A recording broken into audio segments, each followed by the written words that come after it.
Hey everyone, it's Alicia from A Music Vlog, and I'd like to welcome you to our interview with Betty Who. Welcome Hi, back. how are you? I'm great. How are you Thank you for doing? having me. Yeah, I'm great. It's our pleasure. So the last time we spoke was actually right around the release of your debut record, Yes. Take Me When You Go. Yes. Yeah, and now you're touring North America, the record is out, and you're back on Ambi. So I know. I believe the question is, how have you been? Been good, been busy. Everything's awesome. Super excited to be back in Toronto. I love being here. I have a bunch of friends here, a bunch of family here, so I'm always so happy to be here. And looking forward to the show tonight. Yeah, you're in Toronto for NXNE. Yes, I am. One of our bigger festivals in the city. It's pretty crazy. I think there's a bunch of, the hotel I'm staying at has a bunch of the actual events for it going on in the hotel as well, so I'm just surrounded by it. I'm loving it. Well, what's your favorite thing about festival season and being able to kind of tour around and play all of these gigs? To be honest with you, I'm such a fan of music. I care a lot about listening to other people, not just doing my own thing. So more than anything, my biggest priority at festivals is trying to get to see all the other cool artists that I love. So I'm playing Firefly this weekend, and I'm trying to fit into my schedule going to see Foster the People. And then when I was at Bonnaroo last week, the Punch Brothers were playing during my sound check, and I skipped sound check so I could go see Punch Brothers, because it's just super important, I think, to not let the events go by and not have any time to do what they're actually there for. People are there to see music. I want to take part in that. I'm actually glad you mentioned Firefly, because we have someone out there this weekend, and they're cool. really, really excited to catch your set. Oh, good. Well, I'm so glad.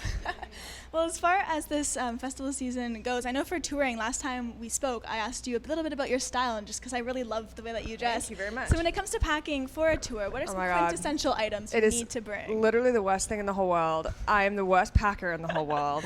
I overpack or I underpack. I've never packed appropriately for anything ever in my life. But I will say, a good pair of Converse, standard white Converse that I just throw on if I need to.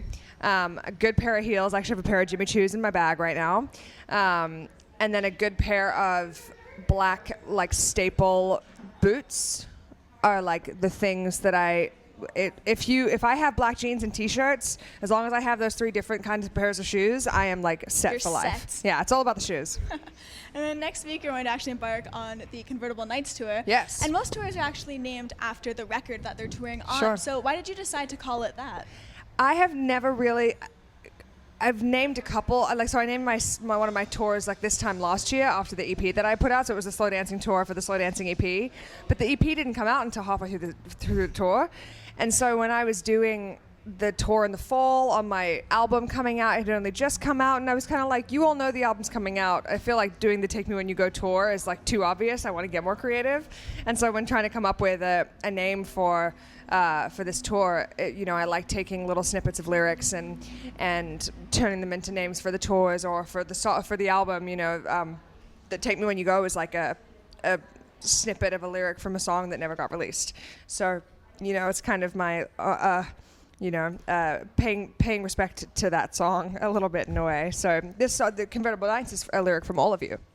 Well, there's actually a song on the record called A Night to Remember. Right. So for touring, what's a night that you know that you're never going to forget, whether a fan interaction or just a city that you absolutely loved? The first show we played on this tour, I'll keep it recent. There was a girl who came to Detroit Pride, and then she came to Grand Rapids, Michigan the next day to come to my headlining show, because at Pride festivals it's always you have a short set or whatever, and it started pouring rain at Detroit. We had to cut our set short, so it's stuff like that always happens at Pride, but when you're headlining it's more this is my time kind of.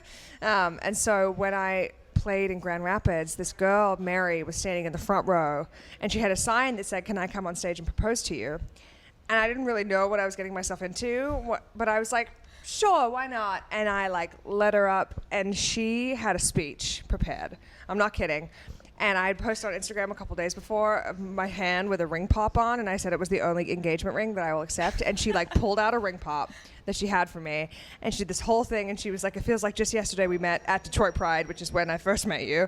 And so she had this whole thing, and she got on one knee and did the whole proposal. It was crazy. She really committed so hard, and it was funny. I think my boyfriend was there, and he was watching, being this is really happening right now. And she he gonna was say yes? Yeah, I think that she's stealing, this woman is stealing my lady right now.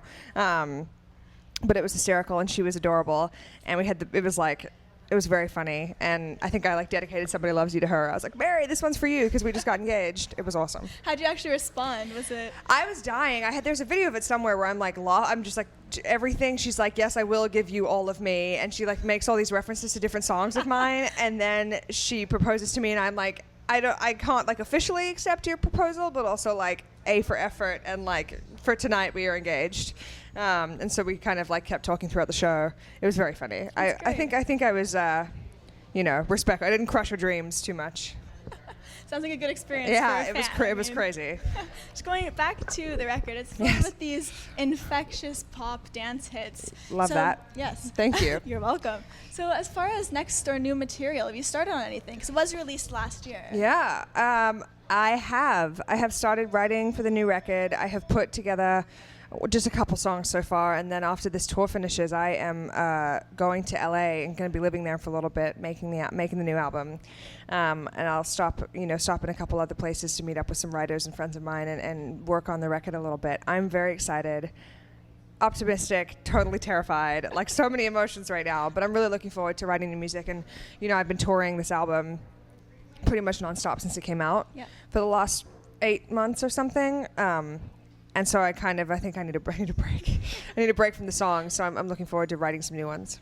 And just to wrap everything up, I know that you've mentioned before you credit a lot of your success to your Who fans. And the Who crew, yes. So is there anything you'd like to say to all of them who are going to be watching? Oh my gosh, you guys are amazing, and I wouldn't be here without you, so thank you so much for everything you do, and I adore you, and I hope to see you again on tour when I tour the next album, because it's just nonstop. And a big thank you to you, Ms. Babe, Betty thank you. Yes, thank you for having me again on the blog. I love you guys. Our pleasure. And remember, everybody, you can visit us at www.amusicblogger.com for all exclusive interviews and features with your favorite artists. We will see you next time.